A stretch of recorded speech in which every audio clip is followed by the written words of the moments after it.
El que no ha funcionat mai és el showroom. Llavors, això és clau amb la fórmula, amb la qual està agotat. Necessitem noves vies, nous plantejaments. Portem a terme el 080 Barcelona Fashion amb espais emblemàtics de la ciutat, cada vegada diferents, perquè estiguem ajudant en certa mesura també la promoció turística.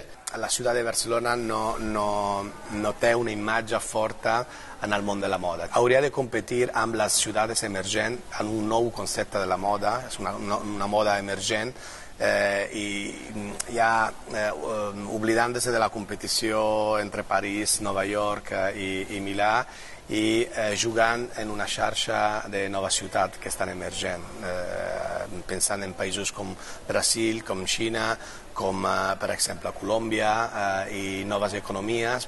No sé si és compatible recolzar les grans empreses i les petites amb una mateixa plataforma. Potser una mateixa plataforma els hi pot passar informació a les dues, però el que està claríssim és que les petites són les que necessiten aquesta plataforma i aquesta ajuda. Les grans no necessiten ni red comercial perquè tenen botigues pròpies, o sigui, realment és un altre món. I hem de començar a protegir les petites i protegir el disseny. Ens hem passat de grans i copiar i produir moltíssim i superbé de preu, ens hem passat. Per mi no existeixen grans marques ni petites marques. Existeixen marques que cada 6 mesos es presenten davant de l'opinió pública i la premsa escriu el que vol escriure. Per tant, jo aquesta paraula ja de grans marques, poques marques, emergents, consolidats, per mi tot això, posar etiquetes a la moda, no parlem de moda. Parla de moda, no parlis d'etiquetes, no m'interessen les etiquetes. Jo crec que el concepte de dissenyador, tal com l'hem concebut fins ara, i s'està concebint inclús des de les pròpies escoles, és equivocat. Jo crec que avui en dia les escoles de disseny, els seus programes d'estudi, no crec que reflexin el que realment necessita la indústria. Avui el dissenyador que necessita la indústria, fins i tot, no té per què saber dibuixar. Però en canvi trobo faltar molta assignatura i molta, diríem, base acadèmica amb el que seria la gestió del disseny. No n'hi ha prou amb dissenyar, sinó que hi ha que saber gestionar el disseny. Sense el disseny, sense la gestió, el disseny no serveix per res. Tots els grans fenòmenos de la moda, els grans dissenyadors que hi ha hagut han sigut empresaris. El principal problema de la moda a Catalunya i a la resta de l'Estat, i sempre ho he dit, és la política. Vull dir, la política és el gran càncer de la moda en aquest país, perquè és intervencionista. Mentre la política intervingui, no anirem enlloc perquè el sector privat no farà res per sortir-se'n.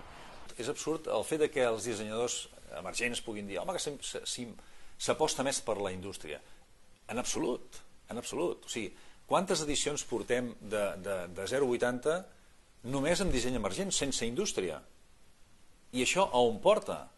No porta enlloc, perquè és que hem d'anar junts.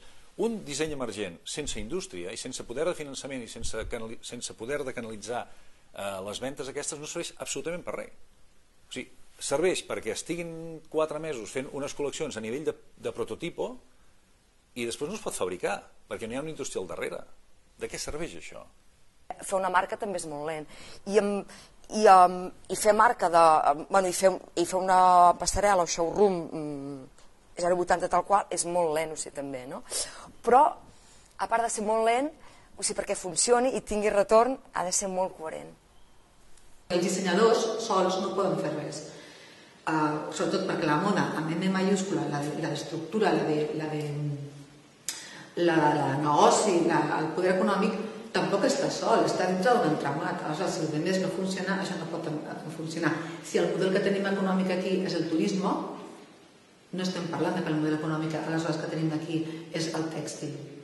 Si nosaltres fem el desfile perquè serveixi per ser que a Barcelona pugui fer un saló, jo no sé si el Gaudí era així o no, però vull dir, sí que em feia aquest efecte, fotien un desfile que no tenia res a veure amb la gent el que proposava els seus estants, el que venia simplement per fer vindre una sèrie de compradors de tot Espanya, de tot el món, i a més els invitaven i no sé què. Això, aquest desfile no té sentit. El que no té sentit és que és efímero, se'n cansa, no existeix, perquè no té base.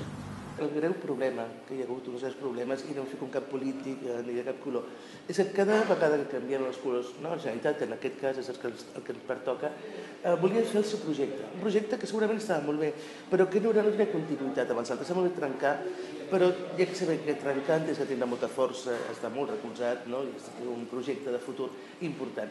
Penso que ara sí que estan fent una política bastant més de reagrupar, no de separar. Que és important perquè totes les idees són bones. En el cas de la moda, és bo recolzar els que s'agraden de tot, els joves, els que comencen, els emergents, els del mig, estan molt bé. El que realment no deu estar bé és desgregar. Tu aquí, tu cap allà. Ara estan intentant omplir. Espero una fórmula que no quedi antiga, perquè penso que el pitjor que pot passar és quedar antics de nou. Des del primer 0,80, el 0,80, el d'ara ha millorat molt l'últim que vam fer. Ha millorat. Ara, busquem el concepte? De tot això així, m'he interrogant, no penso opinar. Hi ha un concepte darrere? S'està creant el concepte? Nosaltres funcionem al revés, tenim el concepte, anem a crear el producte. Perdem moltes hores aquesta casa amb el concepte. No vull fer concepte perquè no sé què passarà. Vaig al 0,80. No hi ha concepte que no sé què passarà. Doncs si no partim de la base del concepte, no s'aguanta res 20 anys. Jo crec que és important també escoltar el sector. I a vegades quan un escolta el sector no sap si realment està unit o no està unit. Per tant, copsar també aquestes necessitats passen a ser una mica relatives.